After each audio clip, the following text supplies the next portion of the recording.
Now let's look at the other perspective, the one that's louder on social media and in public protests.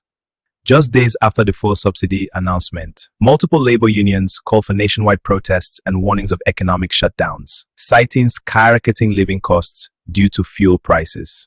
These actions were reported by AP News and widely shared online.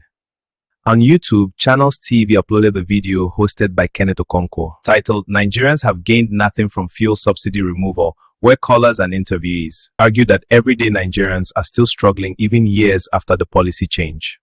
On Reddit and other social platforms, many users describe how fuel prices more than tripled, making daily life harder, with rising transport and food costs becoming common complaints. Some people online argue that subsidy removal should have been gradual, or that it should have been paired with stronger safety nets to protect the poor, a view you can find in public social discussions.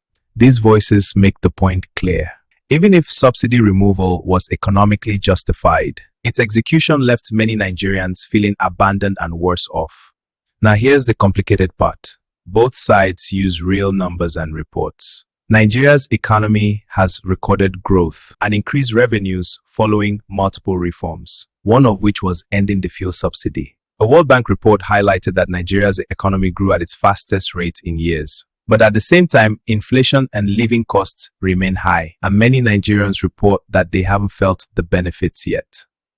Experts and analysts, from academic studies to news commentary, often agree on one thing: trust is crucial. People are not rejecting reform itself. They're rejecting reform without clear, direct improvements in their daily lives. Nigerians are not against change. They want to see real, visible progress.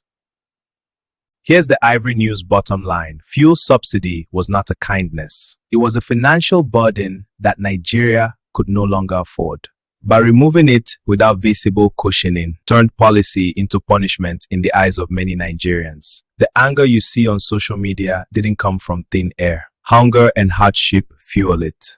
Until Nigerians see cheaper and reliable transport, clear use of government savings, and leaders sharing the burden, this debate will not disappear.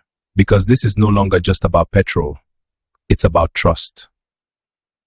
Now we want to hear from you. Was fuel subsidy removal a necessary reform or economic punishment? Drop your thoughts in the comments below. If this breakdown helped you see both sides, hit the like button. Subscribe to Ivory News for balanced takes on Nigeria, Africa, and global issues.